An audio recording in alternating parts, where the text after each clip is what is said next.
Corona virus की पंजी लहर ओमिक्रॉन जा केस तेज़ीअ सां वधण ते NCOC पारां गिणतीअ जो इज़हार। उॾामन ऐं पब्लिक ट्रांसपोर्ट में खाधो खाइण ते 17 जनवरी खां मुकमिल पाबंदी लागू करण जो फ़ैसिलो। सिंध में ओमिक्रॉन जे वधंदड़ केसिस खे मोड़ण लाइ सूबाई हुकूमत सां सहकार कयो वेंदो।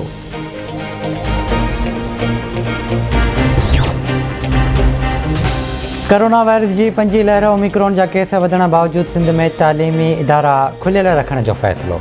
वॾे वज़ीर सैयद मुराद अली शाह की सदारत हेठि सूबाई टास्क फोर्स जो इजलास में फ़ैसिलो कयो वियो त सूबे में तालीमी सरगर्मियूं जारी रहंदियूं। अवामी हंधनि ते मास्क पाइण लाज़मी करार ॾिनो वियो।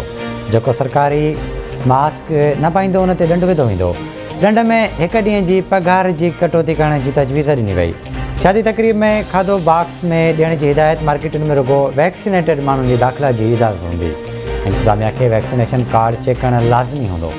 समूरनि सरकारी तोड़े ख़ानगी अस्पतालुनि जो सर्वे कयो वेंदो। वैक्सीनेशन मुहिम पूरे सूबे में तेज़ करण जो फ़ैसिलो कयो वियो।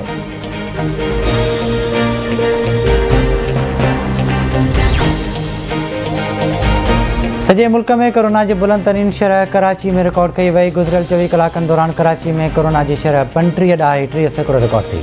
हैदराबाद में कोरोना केसिस की शरह 5.12, गिलगित में 4.8, मुज़फ़राबाद में 11.90, मीरपुर में 2.17, इस्लामाबाद में 6.95, रावलपिंडी में 9.94 रिकॉर्ड।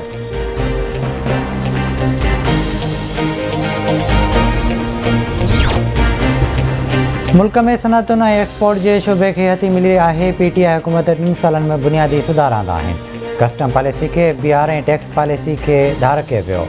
कानून मुताबिक़ हाणे स्टेट बैंक सियासी फ़ैसिलनि खां आज़ादु हूंदी। स्टेट बैंक के गवर्नर के हटाइण जो इख्तियार हुकूमत वटि ई रहंदो। PTI हुकूमत घटि अरसे में FATF जे नुक़्तनि ते अमल कयो। तवानाई वारे वफ़ाक़ी वज़ीर हमाद अज़हर की प्रेस कॉन्फ्रेंस।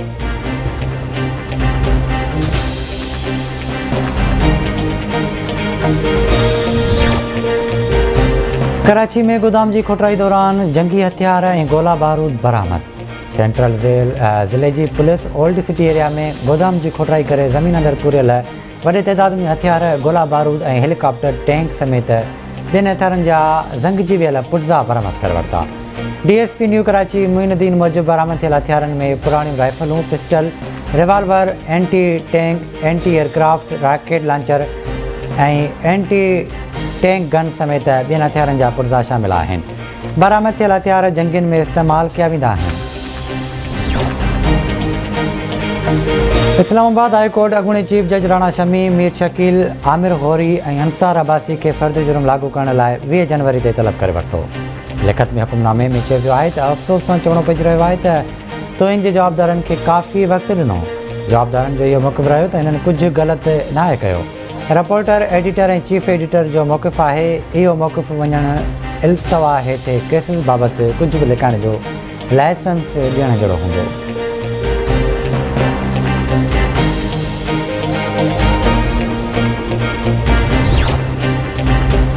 गुज़िरियल 8 महीननि खां वफ़ाक़ी हुकूमत पेट्रोल में वाध करे रही है। पेट्रोल की क़ीमत 150 रुपया फ़ी लीटर थियण वारी आहे। कराची जे सनअतुनि खे गैस फ़राहम न पई कई वञे। सूबाई वज़ीर सईद गनी जी प्रेस कॉन्फ्रेंस। चवे तो असांजे घरनि में गैस न अची रही है। दवाउनि की क़ीमतुनि में ॿीण ते वाध थी वई।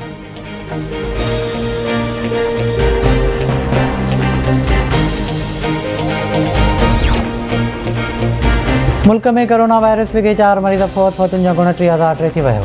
24 कलाकनि दौरान 4682 नवां केस रिपोर्ट। मजमूई केसनि जो अंग 13,20,120 थी वियो। हेल ताईं 12,63,005 मरीज़ वायरस के शिकस्त ॾेई सिहतयाब थी विया।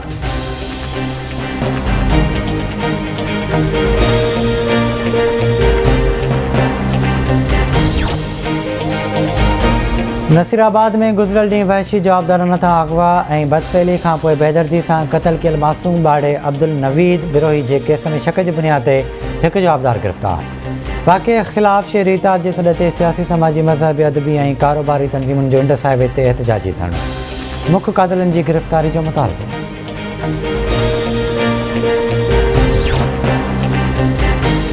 इस्लामकोट वेझो ॻोठ केड़ी में कोली बिरादरी के नींगर और नींगरी जा फाहू खाधल लाशत। नींगरी गंगा और विक्रम कोहली जा वण में टंगियल लाश पाया।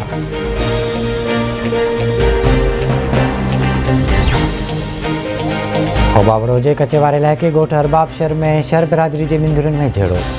नौजवान क़तल गोली लॻण सबबि नौजवान मेहराब शहर मारिजी वियो। इलाइक़े में छिकताण वारी सूरतहाल।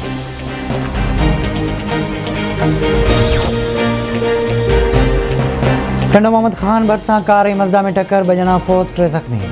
फौतनि में मोहम्मद अली ऐं मोहम्मद बचल सुमरो शामिल। ज़ख़्मियुनि खे अस्पताल मुंतक़िल कयो वियो। ठुल लॻ मोटरसाइकिल ऐं कार में टक्कर, 4 ॼणा ज़ख़्मी।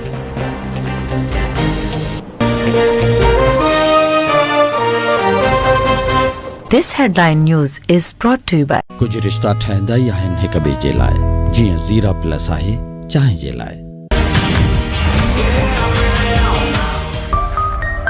हैदराबाद में पहली बार 4 स्टार होटल की पुरआसाइश जिंदगी।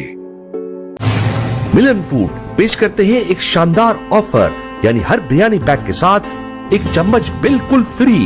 मिलन मसाले, जायकों की असली पहचान। अब रूखे और बेजान बाल कभी भी नहीं। Laila Amla hair oil, product by Laila cosmetics. खूबसूरत रहना अब इजी फ्रेश।